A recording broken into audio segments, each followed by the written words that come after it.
IAS अधिकाऱ्यांची मुलं आणि गरीब घरातील मुलं यांच्यामध्ये अंतर आहे असं वक्तव्य केलेलं आहे सरन्यायाधीश भूषण गवई यांनी।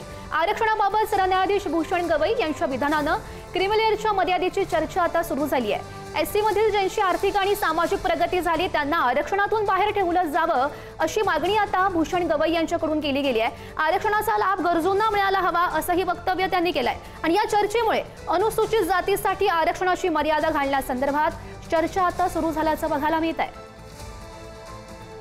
मला असं वाटतं की देशाच्या सर्वोच्च न्यायालयाच्या मुख्य न्यायाधीशांनी केलेली ही टिप्पणी आहे, त्याच्यामुळे त्याचा गांभीर्यानेच विचार होईल। पण मला असं वाटतं की आज त्याच्यावर मी काही माझं मत व्यक्त करावं अशा परिस्थितीत मी नाही, कारण मी त्याचा काही अभ्यास केलेला नाही। भूषण गवई साहेबांचंही मी स्टेटमेंट वाचले नाही, मागेही एकदा आलं होतं, त्याच्यामुळे त्यांचं पूर्ण भाषण ऐकूया, कारण का खूप मोठ्या पदावर देशात ते आज आहेत। त्यामुळे चीफ जस्टिस साहेबांच्या बद्दल बोलणं हे माझ्यासारख्या लहान व्यक्तीला योग्य नाही, पण त्यांचं स्टेटमेंट पूर्ण भाषण ऐकून वाचून मी जरूर माझं जे काय वैयक्तिक किंवा पक्षाची काय लाईन आहे तुम्हाला जरूर सांगेन। आणि या संदर्भात अधिकची माहिती जाणून घेऊयात। आमचे प्रतिनिधी शिवाजी काळे सध्या आपल्या सोबत आहेत। शिवाजी, आपण बघू शकतो याआधी सुद्धा भूषण गवई यांनी अशाच प्रकारचं वक्तव्य केलं होतं, आता पुन्हा एकदा त्यांचं हे वक्तव्य, काय नेमके पडसाद उमटतायत त्यांच्या या वक्तव्याचे?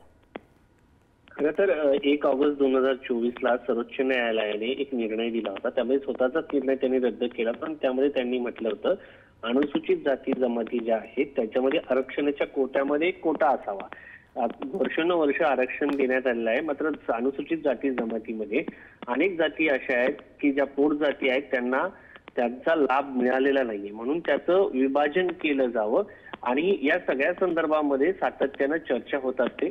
9 ऑगस्टला या सगळ्या संदर्भामध्ये एक प्रश्न उपस्थित केला गेला होता की ज्या अधिकाऱ्यांचे कलेक्टर आहेत किंवा न्यायाधीश आहेत किंवा क्लास 1च्या पोस्टवरती आहेत अशा व्यक्तींना क्रिमिलेअरची गरज आहे का, असा प्रश्न उपस्थित करण्यात आला होता। आणि त्यानंतर आता जी माहिती मिळते त्याची चर्चा सुरू असतानाच पुन्हा एकदा सरन्यायाधीशांनी या संदर्भात चर्चेला सुरुवात केली आहे। खरं तर या सगळ्या संदर्भामध्ये पोट जातीच्या विभाजनाच्या संदर्भामध्ये विरोधी पक्षांनी टीका केल्यानंतर केंद्र सरकारने 9 ऑगस्ट 2024 ब्रॉडकास्ट मिनिस्टर म्हणजे माहिती व प्रसारण मंत्री अश्विनी वैष्णव यांनी पत्रकार परिषद घेऊन सांगितलं की NDA सरकार डॉक्टर बाबासाहेब आंबेडकरांनी बनवलेल्या संविधानाला बांधील आहे आणि SC ST आरक्षणात क्रिमिलेअरची कोणतीही तरतूद करण्यात येणार नाही असं त्यांनी स्पष्ट केलं। मात्र कोर्टाचं असं म्हणणं आहे की ज्या पोट जाती आहेत, जसं रोहिणी आयोग आहे त्या रोहिणी आयोगाप्रमाणे ज्या पोट जाती असतात ज्यांना लाभच मिळत नाही त्या जातींना देखील आरक्षणाचा लाभ मिळावा, त्यासाठी